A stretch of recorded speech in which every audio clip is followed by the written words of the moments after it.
Look at all this loot! DJ, none for you!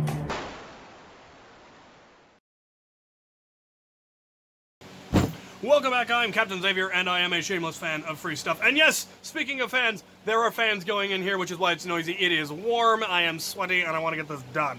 But I was recently sent this by Banggood. I reached out to them. I wanted to get a hold of a prophecy, because people had already sent me various other parts for one. You know, the full sniper kit was sent to me, and a pump grip was sent to me, the barrel, but no one ever actually sent me a prophecy. So I decided it was finally time to get one. Unfortunately, the only one that they sold in a single, by itself, rather than in a full $200 every bell and whistle kit, was the blue one. And I was hoping, I would have preferred either the clear or the black one. The clear one so I could make an orange, or the black one because it's already black. But the blue one is what they sent me, so I will end up probably vinyl dyeing it or seeing what I can do as far as the colors. Maybe I'll I don't know, but blue's not really my idiom. But they have sent it to me, and it is lovely, and I am going to assemble it. So in addition to the blaster itself, they also gave me the minimal kit necessary to actually get it functioning. Not the full every bell and whistle kit, but enough, I believe, so that I can actually make it operate, and I'm going to assemble it.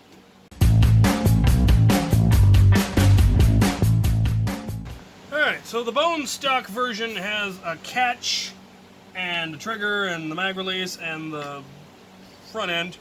Let's see, what all did I get sent? Well, we have the replacement front end to put a sealed breech on it. So we'll be replacing this whole front end.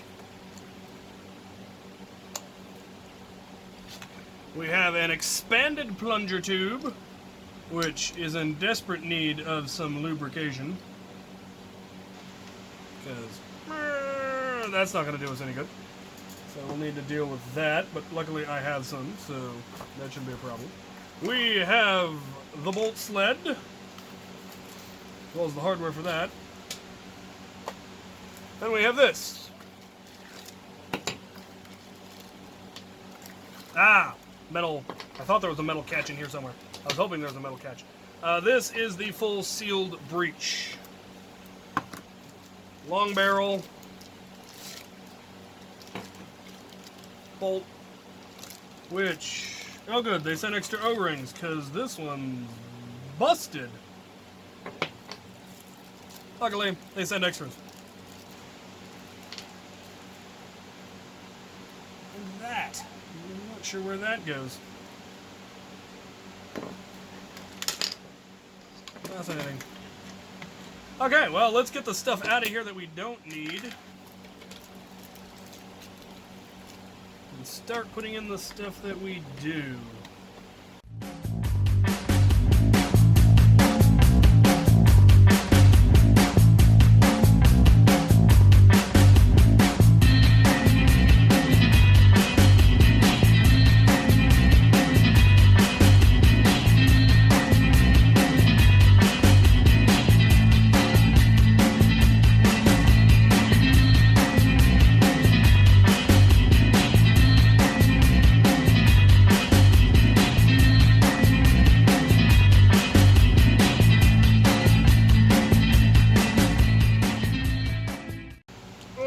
That ridiculously long spring. Not gonna lie, I don't know how this is supposed to work, honestly.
let's talk about what I've got going on here. I've got all of the parts assembled, and they do work. The kit that I put in here is a half-dart kit only. It will not work with full-size darts. The way the breech works, it doesn't go back far enough. But it does seem to work with just about any of the different mags that I have. These little 10-round ones, as well as the full katana mags. They all work in there just fine. And it shoots like a beast. I don't know what the numbers are yet. I'll be getting those in the next video that I feature this in. I'll be doing a comparison video. The spring that this thing has in it is huge and goes all the way back into the stock, which is why you don't have to worry at all about whether or not you're getting enough compression, because the back of the spring is so far back there. Compression is simply not remotely an issue, which is really a smart way to do that. It's really quite clever, and I like that. The barrel that I've got on here was one that was sent to me. I don't know why they wanted to send it to me, given that I didn't have a prophecy at the time. And this men gun pump grip is something else they sent to me, and I hadn't gotten around to putting it on anything yet. I think I picked this up on my own. It's a similar to the Stampede's stock, or foregrip, but it's a little bit fancier and a pain to retract. But it just locks onto Picatinny rail using a button there. You can then more permanently attach it here if you know that you're going to want to. And my goal was to, in fact, build a proper Nerf sniper rifle looking thing, because they sent me this really cool Barrett looking kit with this absurdly long barrel and the stock and the scope and all of that. Unfortunately, and I need to do some research to figure out how, I'm not sure how exactly you're supposed to prime this thing with that barrel, because it doesn't have lower rail that the pump grip can go on. I assume it's supposed to, I guess my first thought was that it was supposed to go with a pump grip kit, or I mean a top rail kit. Alright, we got it a little bit further apart. We do have a really long barrel in here, all metal. It's really shiny and I like it. It would go beautifully with this, as far as I know. Let's find out.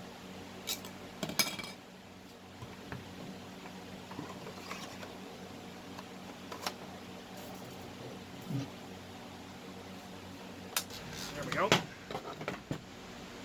We got that on there. And then that goes on there. And we would have a lovely, huge, long, snipery looking thing, but I've got no way to prime it at the moment, which is an issue. Now, I assume there is some sort of a bit that goes on the top, but I'm going to have to do some research, because I'm not sure how I am supposed to prime this blaster now with no lower rail. So I'm going to have to do some research. Figure out what's going on here. Probably order some parts. But by golly, I shall make this awesome. To the internet! As per usual, I have absolutely no idea where I left off, but it is now done. And quite frankly, it's kind of scary looking. Came out beautifully. This was a culmination of a bunch of parts that I've been sent over the last couple of months, year, who knows. We have the Barrett style barrel and stock that I was sent. We have the pop-up sights that I was sent. We have a bipod. I think I actually bought this bipod specifically because I knew I was eventually going to build this. We have the 10-round half-dart magazine, which is quite lovely. We then also have the priming handle that I was sent, and that was originally on my Crimson Recon, but that I took off to put on here because I now have a pump grip for the Crimson Recon. And yeah, then of course the prophecy and all the parts, so it came out really, really well. The last final part that I have for it is in fact a Stampede shield, which connects to some Nerf rail that I put on the underside to give me a little bit of protection, because this whole loadout was designed with the intention of it being fired primarily from a prone position. And with the shield on there upside down, partly I have it upside down because otherwise it would block the sights. Also because it doesn't fit on Picatinny rail, and because this way it covers more of my torso, which will be lower than the blaster. Now, I'm a broad fellow, so this is going to leave a fair amount of me still exposed, but it will help.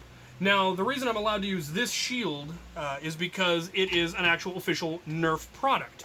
And the way our shield rules work is if you're using some kind of a homemade shield, like my Riot Shield or my Round Shield or anything along those lines, then you're limited to non-magazine fed Springer pistols. And fairly low capacity, so generally even the Super Drum isn't allowed, which would be hard to prime with a shield anyway, but that is our way of limiting the power of shields. At one point, I think we actually had a game where we allowed strifes, and it was so broken it was ridiculous. So they are now limited to non-magazine fed Springers, and I approve of that rule. However, any shield that is official Nerf product, so the Stampede Shield, the Hydro Cannon Shield, the Modulus Shield, the Stonewall Shield, the Alien Shield, whatever that one is, those can be used with any blaster. So you could put this on your Stampede, you could put it on a Rapid Strike, I could mount it on Tier if I could figure out a way to do it, because it is official Nerf product and they're all fairly small. So I'm allowed to put it on this one, which should hopefully give me a little bit of protection when firing from prone. As well as the advantage of being prone makes you a very small target profile. So yeah, I absolutely love how this thing came out. It also fires almost as well as my Caliburn does. It was firing well over 100 feet and perfectly straight. I can in fact prime this from prone using my right hand and deprime it as well, which is lovely. One possible downside, I don't know how much I see it as a downside, but these are the only size magazines that I can actually really easily use from a prone position without having to tilt the whole gun to take the magazine out. These ones are short enough that I can just pull them right out, but the longer ones, the 17s or 15s or 16s, or the Katana mags, I'd have to adjust a little more than I'd like, so I probably just need to get a whole bunch of these. Plus, you don't want to have too many rounds with the sniper, just, again, for reasons of gameplay. I really, really like how this came out. Of course, I went with the reverse gear-up color, or the X-Strike color, as I am cheekily referring to it as. So we've got the black with orange stripes instead of orange with black stripes, and a couple of the X-Strike logo on there on either side, as well as on the shield. And I'm really tempted to try to add a little bit more color to this, because it's really black at the moment. And I'm thinking of doing like the bolts and the details in silver like I did on Ire and a lot of my other blasters, just to break it up a little bit, give it a little more color, maybe add a little bit more orange here or there, do Worker in orange, and maybe do the Nerf logo and the N-Strike logo in orange, even though they're going to be upside down, and do more of the detailing probably in silver, stuff like that, just so that it's not quite as scary looking. But I really like it. Let me know what you guys think down in the comments, and I'm looking forward to actually trying it out against the Caliburns. Most of our Caliburn guys are running higher springs as well as scar barrels, so I will probably get thoroughly wrecked, but I might get a shot in. I may look into the possibility of actually turning this barrel into a scar barrel. I don't think it would be that difficult, and it fits right over the end of the full sealed barrel, so that's an option. I'd probably need to then better secure it, but as it is, like I said, it shoots perfectly straight up to 100 feet, which is what I was going for, so that is pretty cool. I don't know the FPS because my chronograph is out of batteries, but as soon as I get batteries for it, I will definitely put this thing through the chronograph so I know whether I can use it in super stock or ultra stock rounds. Our ultra stock is 150 and above, 150 and below is super stock, so depending on where it weighs in will depend on what I'm even able to use it in. But I think it came out absolutely fantastic and is exactly what I was going for. I have one more blaster to build from parts that I was sent, and then I'm going to do a really cool comparison video of some blasters that I think you guys might really enjoy. So hopefully this weekend, if I can get that other blaster built in time.